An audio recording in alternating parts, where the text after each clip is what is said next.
Questa è la storia di Venezia. Ventesima parte dal 1676 al 1700, la guerra di Morea. Il 26 agosto 1676 viene eletto al vicecontarini. In quegli anni si diffondono i caffè. Il primo, Caffè Florian, apre nel 1683. In quell'anno scoppia una guerra tra l'Austria e l'impero ottomano nella quale gli ottomani arrivano ad assediare Vienna.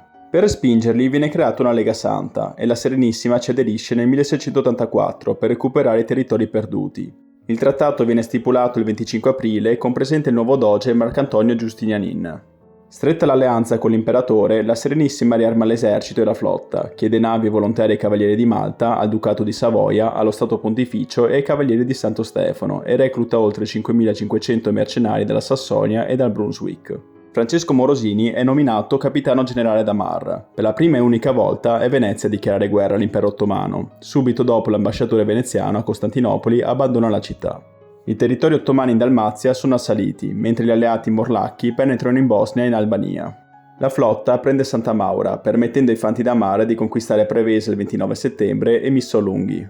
La flotta ottomana opera alcune azioni di disturbo, senza però affrontare apertamente quella veneziana. La Serenissima recluta nuove truppe in Italia e in Germania e per coprire le spese di guerra consente l'ingresso di nuove famiglie nel patriziato in cambio di pesanti pagamenti. Nel 1685 i veneziani prendono Corone, avanzando all'interno nella Messenia e nella Maina, sollevando le popolazioni locali, i Mainoti, contro gli ottomani. L'anno dopo le truppe del Morosini ricevono rinforzi dallo Stato Pontificio, dal Granducato di Toscana e dai Cavalieri di Malta. Nel quadro della Lega Santa, il generale svedese Otto Wilhelm von Königsmarck è messo a capo delle forze di terra, mentre il Morosini mantiene il comando della flotta. Königsmarck prende Navarino il 17 giugno e Modone il 7 luglio, in seguito a un breve ma efficace bombardamento via mare che distrugge le mura della fortezza. Grazie a questi successi i veneziani sconfiggono gli ottomani ad Argo e prendono Nauplia, che era la più importante città della Morea. Nonostante le perdite subite dalla peste, nel 1687 le forze dei Morosini sono rinforzate dall'arrivo di nuovi mercenari tedeschi. Sbarcano vicino a Patrasso, prendendo di sorpresa le forze nemiche che si danno la fuga. I veneziani sfruttano l'occasione e riescono a prendere Patrasso, i castelli di Morea e Rumelia e la fortezza di Lepanto senza combattere. Per questa impresa viene concesso al Morosini il titolo di Peloponnesiaco, oltre l'onore di una statua di bronzo. Il 7 agosto i veneziani occupano Corinto e a fine mese Mistra. La Morea, eccetto per Malvasia, si trova sotto completo controllo veneziano. Morosini decide di spostare la campagna nella Grecia centrale e in particolare contro Tebe e Calcide. Il 21 settembre 1687 le truppe di Königsmarck sbarcano ad Eleusi, mentre la flotta veneziana entra nel porto del Pireo. Gli ottomani abbandonano la città di Atene, mentre la guarnigione e parte della popolazione si difendono nell'Acropoli, assediata dai veneziani per 6 giorni. Il tempio di Atena Nike viene demolito dagli ottomani per costruire un bastione difensivo, mentre il Partenone, utilizzato come deposito di munizioni, esplode la sera del 26 settembre colpito da un mortaio veneziano. Fallito un contrattacco ottomano su Tebe, la guarnigione dell'Acropoli si arrende a condizione di essere portata a Smirne. Nonostante la caduta di Atene, la posizione del Morosini è insicura. Gli ottomani hanno il controllo dell'Attica grazie alla cavalleria. A dicembre il contingente di Hannover si ritira e la peste torna a colpire. Così, in aprile 1688, i veneziani si ritirano in Morea. Alla morte del doge, Morosini viene eletto a succedergli e nel luglio del 1688 sbarca a Calcide in Negroponte, stringendo d'assedio la città tra terra e mare.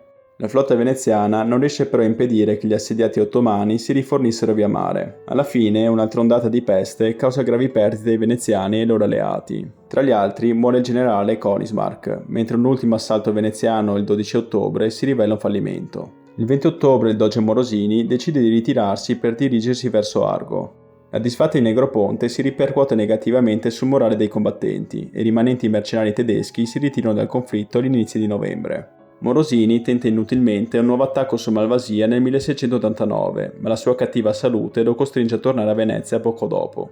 Contemporaneamente alle spedizioni in Morea, la Serenissima, rafforzata da Dalmazia Veneta, cerca di prendere la fortezza ottomana di Signo, tentando 2 volte nel 1684 e un'altra nel 1685, ma senza successo. La Repubblica di Poglizia, stato vassallo dell'impero ottomano, corre in aiuto dei veneziani. Gli ottomani, per vendicarsi del tradimento, attaccano la Repubblica Balcanica, ma sono respinti subendo gravi perdite. Il 30 settembre 1686 i veneziani, grazie all'aiuto di Poglizia e dei Morlacchi, riescono a prendere la fortezza di Signo, nel 1687 Castelnuovo di Cattero e l'anno dopo Crinin, ultimo avamposto ottomano in Dalmazia.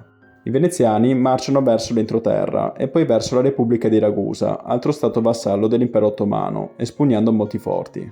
Le sconfitte in Ungheria e nel Peloponneso hanno gravi ripercussioni a Costantinopoli. Mehmet IV venne deposto nel 1687 in favore di suo fratello Solimano II, che inizialmente cerca un accordo di pace con i veneziani austriaci. Alla fine si convince a continuare il conflitto dopo che lo scoppio della guerra della Grande Alleanza nel 1688 impegna l'impero austriaco su due fronti. Gli ottomani iniziano la controffensiva concentrandosi contro gli austriaci, non riuscendo però ad avere abbastanza forze per la resistenza nel Peloponneso contro i veneziani. In quell'anno gli ottomani liberano il temuto pirata Liberakis Gerakaris, che raccoglie forze di guerriglieri e compie incursioni contro i veneziani. Viene respinto a Lepanto, ma riesce a ristabilire il controllo ottomano su tutta la Grecia centrale, mentre i veneziani conquistano Malvasia, ultimo bastione ottomano in Morea. Nel 1692 Gerakaris guida il suo esercito nel Peloponneso, in breve conquista Corinto, ma fallisce gli assedi di Acrocorinto e Argo ed è costretto a ritirarsi all'arrivo dei rinforzi veneziani. Ritenta nel 1694 e nel 1695, passando addirittura dalla parte dei veneziani che però, non tollerando le sue scorrerie, l'anno dopo viene catturato e poi incarcerato a Brescia. I veneziani, dopo dei successi nel nord Albania e nel Montenegro, attaccano con la flotta la fortezza di Valona, che cade il 18 settembre. Nel 1692 la flotta veneziana attacca Creta, assediando Candia, spingendo la popolazione cristiana alla rivolta. Il tentativo però fallisce, portando anche la caduta della fortezza di Grabusa in mano ottomana.